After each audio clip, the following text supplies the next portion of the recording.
మీకు చూపించబోతున్నాను ఒకటండి. బినా ఆయిల్ అంటే ఆయిల్ లేకుండా వండుకోవచ్చు, ఆయిల్ లేకుండా ఫ్రై చేయొచ్చు అండి, ఆయిల్ లేకుండా బిర్యానీ చేయొచ్చు. ఇది చాలా వెయిట్ అండి, ఒక్కొక్కటి 4-5 కేజీలు బరువు అండి. అలాగనే గ్యాస్ ఎక్కువ కాలుతుంది అనుకుంటున్నారేమో అండి. మనకి గ్యాస్ కూడా నెల వచ్చి ఇది నెల 20 రోజులు గ్యాస్ వస్తుందండి. ఇందులో సేవ్ అవుతుందండి. ఇందులో అండి దోశ, మినపట్టు, చికెన్ ఫ్రై, ఫిష్ ఫ్రై, బెండకాయ ఫ్రై, మొత్తం ఎన్ని ఫ్రై అండి, ఏ ఫ్రై అయినా చేసుకోవచ్చండి. ఇదిగోండి, ఇది ఒక్కసారి కాస్ట్ పెడితే ఆయిల్ లేకుండా కూడా చేసుకోవచ్చు, ఆయిల్ ఉన్న దోశలు కూడా ఆయిల్ లేకుండా రొట్టె అండి. ఒక్క ఐటమ్ ఉందంటే ఇన్ని అవుతాయండి. మనకు సర్వెంట్ లేకపోయినా పర్వాలేదండి. ఇదిగోండి, డైనింగ్ టేబుల్ మీద పెడితే ఎక్కడ పెట్టాలని జాగా ఆపరించదండి. ఇదిగోండి, ఇది ఇలా పెట్టేసుకోవచ్చండి ఏదైనా.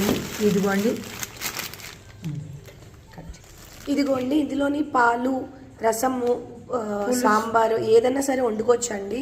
మనం చాలామంది పాలు వేడి చేసుకున్న దాంట్లో రసం పెట్టుకోలేము, సాంబార్ పెట్టుకోలేము, అలా పెట్టుకోలేమండి. ఇందులో పెట్టుకోవచ్చు.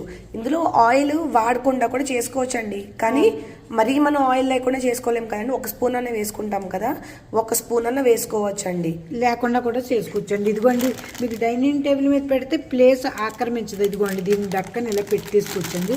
ఇదిగో మనం ఇన్ని నిమిషాలని పెట్టుకుంటే, పాలు లీటర్ టెంపరేచర్ అని పెట్టుకుంటే అన్ని టైం. ఇదిగోండి, ఇది పులుసు కూరలు అనగా పప్పు అనగా ఏదంటే అవనమండి, అన్నట్లకి ఇదండి. ఆయిల్ మీకు బినా ఆయిల్గా పులిహోర చేసుకోవచ్చు. బిర్యానీకి అయితే మీరు మసాలా కూడా వేగించక్కర్లేదండి. అల్లం వెల్లుల్లి పేస్ట్ కూడా స్మెల్ రాకుండా అవుతుందండి. ఇదొకటండి. ఇది కొంచెం క్వాంటిటీ ఎక్కువ ఉన్నప్పుడు అండి రైస్ కూడా వండుకోవచ్చు మనం ఇందులోని. ఇదిగో రైస్కి, బిర్యానీకి. ఇప్పుడు ఈ 4 కొంటాను, ఇంట్లో ఎన్ని ఐటెంలు రిజెక్ట్ అవుతున్నాయి, సో ఆలోచించండి మీరే అండి. అందుకు కొత్తగా తీసుకున్నామండి.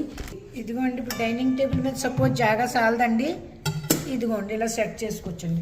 ఇంకొక విషయం దీంట్లో కాసేపు చెప్తున్నానండి. ఇందులో అండి ఏదన్నా మాడింది, ఇప్పుడు మనం మాడింది అనుకోండి, మీకు తోమక్కర్లేదండి. అలా నీళ్ళు పోసులకి ఎలా అంటే ఊడొచ్చేస్తుంది, దానికి అదే అండి. అన్నీ రీసెర్చ్ చేసిన తర్వాత మేము తీసుకున్నామండి. మేము చేసిన పని మంచిదో కాదో మీ ఓపెనింగ్ చెప్తారని ఎంతో ఆశించి ఈ వీడియో తీసానండి. తెచ్చి వారం అయిందండి, ఎందుకులే అనుకున్నాను. అందరూ అన్నారు పెట్టుండి, యూట్యూబ్ పెట్టారు కదా, ఇది కూడా చూపించండి అన్నారు. వెయిట్ అండి. దీనికండి కట్టుకోవటానికి పట్టకర్రలు కానీ మసుగుట్లు కానీ అక్కర్లేదండి. అదిగోండి, పట్టుకోవటానికి మసుగుడ్డ అక్కర్లేదండి. జెంట్స్ అయినా లేడీస్ అయినా ఎవరైనా బిర్యానీ చేసుకోవచ్చండి. అన్నీ వేసేసి నీళ్లు పోసేస్తే బిర్యానీ ఎగ్దమ్. ఇది మేము చేసిన పని. మీరు దీని గురించి నిజంగా ఈ వెజల్స్ కాదండి, కావాలంటే వాటర్ లేకుండా బాయిల్ చేసుకునే గిన్నెలు కూడా ఉన్నాయండి. మేము మాత్రం అది తీసుకోలేదు, ఇది తీసుకున్నాం. ఇవన్నీ కూడా ఆఖరికి ఎగ్ కూడా వాటర్ లేకుండా బాయిల్ చేయొచ్చండి.